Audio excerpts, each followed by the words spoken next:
Once upon a time, lahat tayo nawala. Di ba? Nawala sa daan, nawala sa buhay, nawala sa landas, na napatiwara ang buhay. I'm sure one of us. Past tense, present tense, future tense. We are always lost. We will get lost. We are even being found now. No? That is the story of our lives. Lahat tayo nawawala. No? At salamat sa Diyos sa ebanghelyo natin ngayon. No? Bawat isa mahalaga, napakahalaga para sa Diyos. Do not lose hope tuwing tayo nawawala sapagkat hindi magsasawa ang Diyos maghanap para sa atin. Amen? Lagi tayong hahanapin. All the time. He will never get tired of this. Always in search of the one. That is how important, how God loves each and every one of us. Tayo, baka hanap tayo na hanap, pero pagdating ng panahon, nagsasawa, no? Ayaw naman bumalik eh. Di wag. No?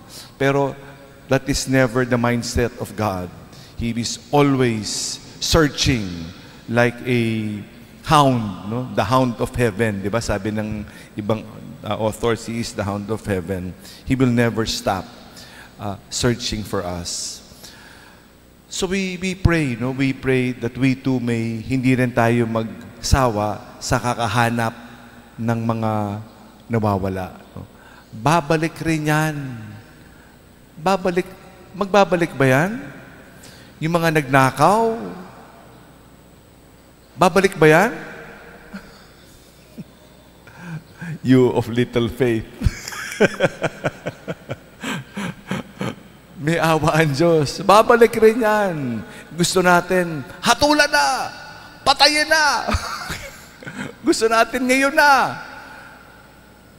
Eh kung tayo yun, no? Kung tayo yun, ganyan nun tayo dati, di ba? Kung hinatulan tayo dati, siguro ngayon nakakulong na tayo lahat. Wala ditong malaya. Lahat tayo nagkakamali. But that is the story of our lives. We pray, no? We pray that we may be found one day. The power of God, walang imposible. Posible naman, no? Magtiwala tayo, ibabalik yan, no? Sana, no? Sana. At hindi tumigas yung puso. And today, as we talk about lost and found, of course, we cannot but talk about our patron, no? The patron of lost and found, no? Lalong-lalo na sa kumpisalan. Because of that lost and found, we want this particular church to be truly that is the prayer, sana, tunay na gawin to sentro ng pagbabalik loob. No? Hanapin ang Panginoon, lumalim maugnayan sa Panginoon sa pamamagitan ng sakramento ng kumpisal. Kaya naman, yung kumpisalan natin, no, 4 na kumpisalan yan, bumili tayo ng 4 na aircon para dyan, no, para ikabit. Yung isa lang may problema, kaya hindi pa nakakabit. So para we will have, in preparation for making it a center for balik loob, lost and found, in that beautiful sacrament, na nababaliwala eh. Hindi na mahalaga yung kumpisal eh. Wala na nagbabalik loob eh. Parang kukunti na lang eh.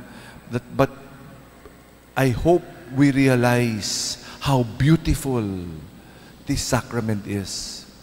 Example, galing ako dun ngayon sa kumpisalan. Wala akong nabingwit. Zero. Zero ang nahuli ko ngayon, di ba? Siguro kakatapos na ng kumpisalan bayan, nung Sabado, hopefully. But sayang. Sayang na sayang ang kumpisalan.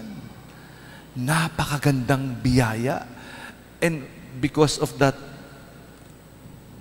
it's a gift, I believe, for us priests to love being a confessor.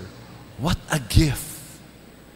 What a gift! Pero kahit na nakaupo ka doon, walang ginagawa, naghihintay, patiently, may dumating man o wala, is such a gift. The gift of not being impatient, sayang naman, no? Sayang naman. Nandito ka, wala namang pumipila, no? Sayang naman, no? But really, it is all gift. But patiently, as the Good Shepherd does, always waiting for the sheep to come back. Like all parents, hindi ka naman makatulog eh. Pag wala yung isang anak, di ba? Hanggang hindi lahat nakauwi na. Siyempre, kahit na gaano ka pa safe yan, pero hanggang hindi nasa isang bahay, you feel incomplete. Kahit na 100 pa yung anak mo, no? Pag hindi pa nakauwi lahat, there is always something incomplete.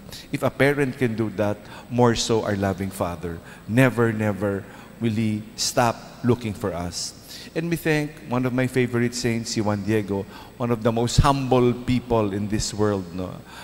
Truly an example of humility.